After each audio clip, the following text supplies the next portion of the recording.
Olá pessoal do oitavo ano, tudo bem com vocês? Vamos para mais uma aula aí de história, dando continuidade aí ao capítulo 14, Segundo o Reinado, Política Interna e Economia. Falamos da política interna, agora vamos focar um pouco na economia, focada aí na indústria, no surgimento da indústria brasileira. O surgimento da indústria brasileira, pessoal, se dá por meio da produção do café, dos lucros gerados pelo café. Então, o Brasil já estava sentindo, a necessidade de ter indústrias, não é? Haja vista que na Europa já começou isso já no século XVIII, Então, chegando ao século XIX, já estávamos quase perto do século XX e o Brasil nada de desenvolver essa indústria. Então, estava muito atrelada a uma economia cafeeira, não é? Então, a partir de meados aí do século XIX, as indústrias começam a surgir, começa a ter o investimento do governo, de Dom Pedro II no surgimento dessas indústrias. E para poder facilitar ainda mais a produção industrial brasileira, o governo ele impôs uma tarifa chamada Alves Branco, em 1844, para taxar, aumentar a taxação dos produtos importados, principalmente da Inglaterra, que passou de 30% a 60% o aumento dessas taxas, desses impostos aí, desses produtos estrangeiros, Então isso prejudicou muito a Inglaterra, E começou então a beneficiar os industriais, a indústria brasileira, certo? Bom, passando aí 1844, 1850, chegando aí 1874, já existia aí praticamente 600 indústrias, instaladas no Brasil. Ou melhor, 175 indústrias instaladas no Brasil, que aí quando chega em 1884, aí sim 600 indústrias já estavam instaladas no Brasil, funcionando e gerando emprego, Então um crescimento industrial muito forte aí, que se deu também movido pela transformação, ou melhor, do desenvolvimento do transporte ferroviário, algo que o Brasil necessitava muito, justamente por causa do café, para transportar o café em grandes quantidades, transportar o café muito mais rápido, porque a venda do café estava cada vez mais aumentando cada vez mais, então precisava de agilizar, fazer toda uma logística para fazer o café ser escoado do interior de São Paulo, no caso na região de Campinas, Sorocaba, Jundiaí, fazer com que ele saísse de lá e fosse para Santos, onde era o Porto de Santos. Então foram feitas muitas rodovias que fizessem esse caminho para facilitar o transporte do café, Então, muitas estradas foram construídas, Aqui é um exemplo, de uma estrada de ferro aqui. No caso aqui mostra para gente da década de 1911, Essa estrada aqui, a foto dessa estrada aqui. Então foram investidos muitas, a indústria investiu muito na produção dessas linhas férreas, e aí então surge a São Paulo Highway, ou seja, a estrada de ferro que ligava Santos, Jundiaí, mas também passava por Itu, Mogi, Sorocaba e Paulista, Então as estradas de ferro ligavam essas cidades e passava por outras cidades menores, certo? Bom, gente, chegamos aqui à questão da imigração, muito importante para a gente entender, porque por meio da produção do café, por meio também já das leis impostas pelo fim da escravidão, no caso aí a lei Eusébio de Queiroz, que já estava em vigor, que proibia o tráfico de escravos, e aí então o governo brasileiro começou, ou melhor, tanto os produtores de café quanto a indústria também começaram a sentir mão de obra, né, para poder trabalhar, sentir a falta de mão de obra para poder trabalhar nesses locais, não é? Então, haja vista que o sistema ainda era escravista, então quem tinha escravos, bem, quem não tinha, né, não podia comprar mais, comprar mais por meio do tráfico escravo, né? Ou seja, começou aí o comércio de escravos começou aí a ser muito fiscalizado, né? E então começou a ser muito difícil ter escravos. E aí, então, o que acontece no Brasil, né, no final aí do século, quase no finalzinho do século XIX, começa aí o governo a estimular a vinda de imigrantes para o Brasil, ou seja, fazer com que a mão de obra não de difícil acesso, difícil obter, né, mão de obra escrava, começa-se então a incentivar a vinda de europeus para o Brasil, em especial alemães e italianos, né, que queriam vir muito para o Brasil, justamente porque nos seus países passaram por um processo de unificação do território, né? Itália e Alemanha não eram um território unificado, era vários reinos que existia, né? E portanto cada reino tinha um governo, né? Tinha uma administração e não era um estado coeso, né? Então, quando chega esse período, final do século XIX, a Itália e a Alemanha fazem um processo de unificação do território, acabando com esses reinos chamados principados, né, também nos seus territórios. E isso foi feito por meio de guerra, né? Então muitos industriais, muitos trabalhadores, né, muitas famílias perderam o seu trabalho. Muitas empresas na Itália faliram, foram destruídas por causa da guerra.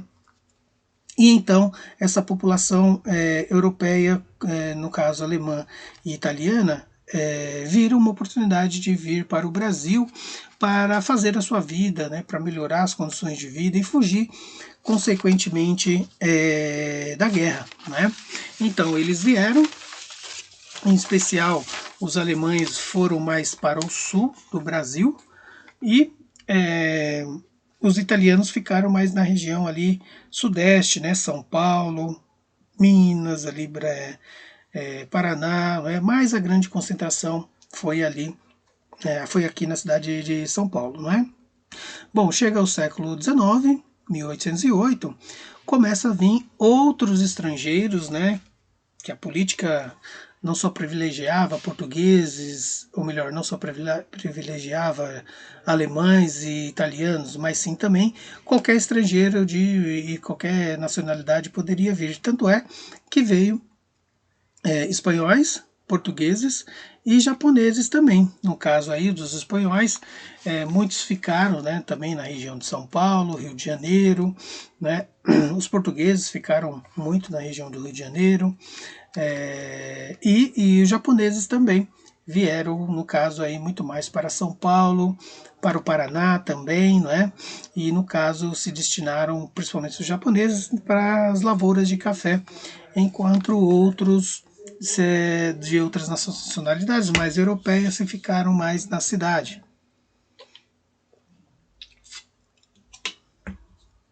Bom, então começa a mudar aí toda uma questão de relação de trabalho, né? Nesse momento acabou a escravidão, né? 1888, surgiu a Lei Áurea, pondo fim definitivamente à escravidão. O Brasil não suportava mais esse regime, e então o governo incentiva mais os imigrantes para o Brasil.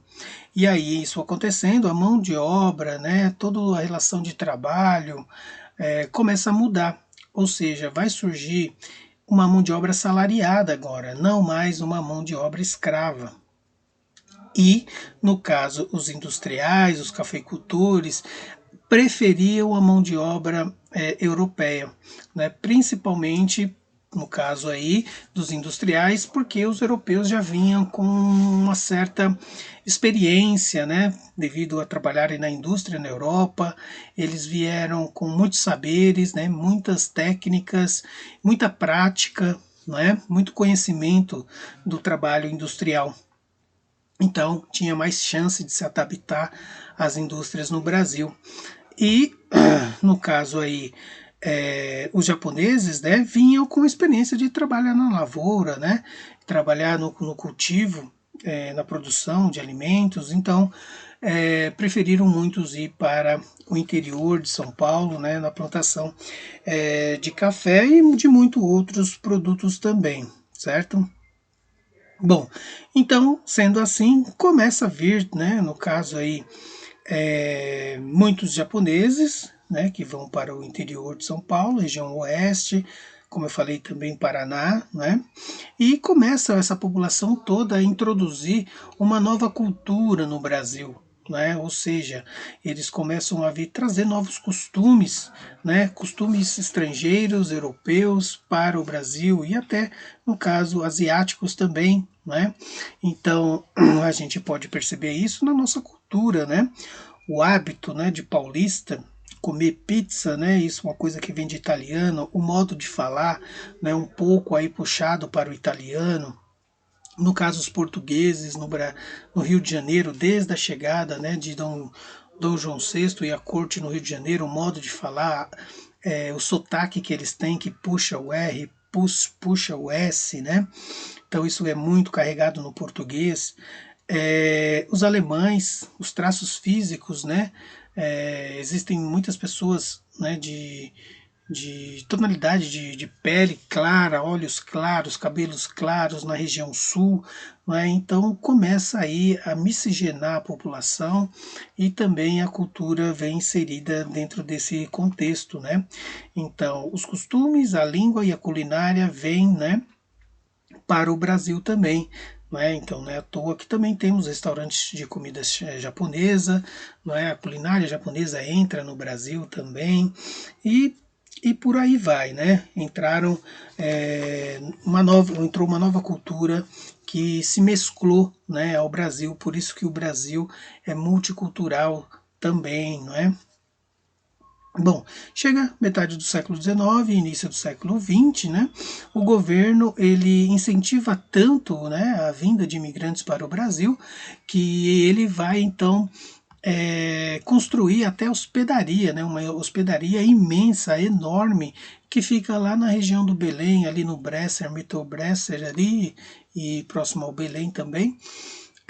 Uma hospedaria muito grande ali, onde hoje é o Museu da Imigração, né, o Museu do Imigrante, onde foi construído um prédio onde existia lá hospedaria, né, galpões com várias camas, né, uma enorme cozinha, um enorme refeitório para esses imigrantes quando chegarem no Brasil, né, chegava no Porto de Santos e vinha direto para São Paulo, né?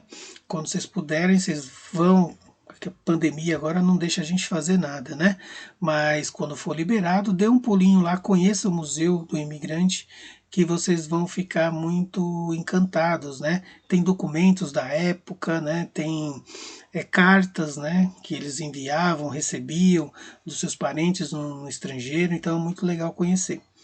Bom, então os imigrantes ficavam nessa hospedaria, passava lá, né, um tempo até aparecer algum trabalho, né, na lavoura ou em algum outro lugar para eles serem direcionados, né? Então eles ficavam lá, dormiam, comiam, se alimentavam, dormiam, daí depois seguiam, muitos, da maioria das vezes, iam para as lavouras de café. Então, chegando nas lavouras de café, os imigrantes eles iam trabalhar, né, na lavoura, iam ter direito a um salário, né, ia ter direito também a produzir o alimento, né, o alimento tanto os grãos quanto a criação de animais, né, para obter a carne, poderia fazer isso para a sua subsistência, né, para o seu consumo próprio. Então esse regime ficou conhecido como colonato, né, colonato do Brasil. Né? Então aqui temos umas imagens, né, que mostra aí a chegada dos imigrantes, né, no caso ou seja, partida dos imigrantes, né, no caso da Alemanha aqui para o Brasil. Temos aqui o carregamento, né, dos navios no Porto de Santos, né? Então, as sacas de café, né? Sacas pesadas, pesavam cerca de 40, 50 quilos, então iam carregando os navios com essas sacas aqui. Bom, muitos se destinavam ao trabalho rural. Aqueles que não se adaptavam, muitos iam para as cidades. Né? Então, muitos vieram para os grandes centros das cidades. E aí, nos grandes centros das cidades, trabalhavam, né, como faxineiro, como marceneiro, como ferreiro, como vendedores, como oleiros, né, produção de produtos de cerâmica, enfim, desenvolviam muitas atividades. No caso aí, né, existiam outras atividades também, não só relacionada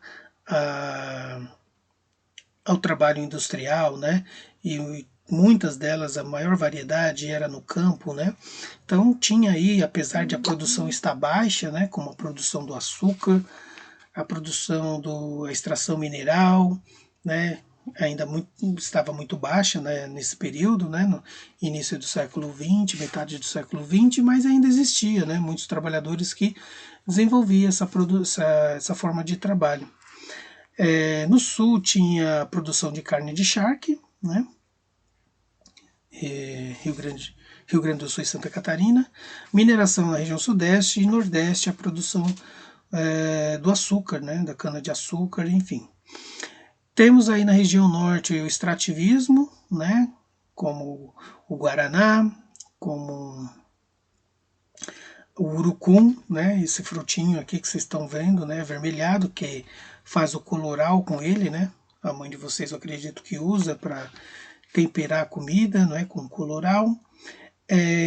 Enfim, vários tipos de produtos conhecidos como drogas do sertão, né? Então, Guaraná, Urucum, o cravo, então muitos produtos aí destinados à culinária, né? A erva mate, né? Enfim, desculpa, a erva mate no sul do Brasil, né? Mas enfim, esses produtos como eu falei para vocês. E na Bahia nós temos o cacau, produção do cacau, região nordeste do Brasil, né? Começa a ser um forte produtor de cacau quando a produção de açúcar começa a cair no nordeste. Depois temos na região norte também a produção da borracha, que foi muito importante para o Brasil, final do século XIX, início do século XX, né? Isso gerou muita riqueza para a população, né? A produção da borracha. Enriqueceu muito as cidades de Manaus, cidade de Belém, né? Onde pôde dar um vigor, aí, um caráter de modernidade para a cidade, né? A riqueza da borracha fez com que surgissem, né, grandes construções como o teatro, né, na região de Manaus, região que ficou muito modernizada, né, muitos concertos, muitas óperas foram tocadas aqui, né, óperas internacionais, shows internacionais de música clássica. Então essa região prosperou muito, não é? E a borracha produzida era enviada para os Estados Unidos para utilizar na produção dos pneus dos carros, ou seja, o automóvel, né, surge nos Estados Unidos, então a borracha foi essencial para fazer os componentes do carro, para fazer os pneus. E uma descoberta que foi muito valiosa para a época foi a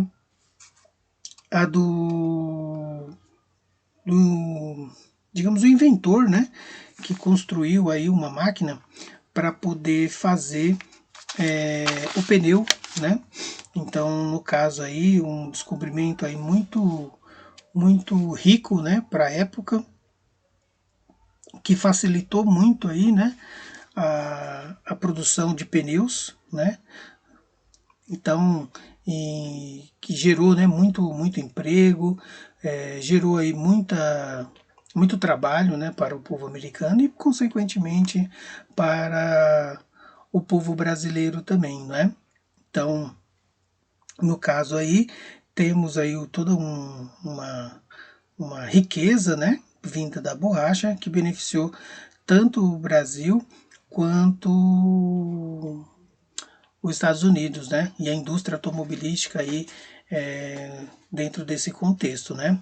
Então, o nome do inventor, né, que deu forma à borracha, né, ele inventou máquinas que pudessem dar forma à borracha, chamada como processo de vulcanização, né, foi Charles Goodyear, tanto é que leva o nome do pneu Goodyear, né, então a forma de fazer o pneu, né, moldar a borracha naquele formato para poder colocar no carro e assim ele poder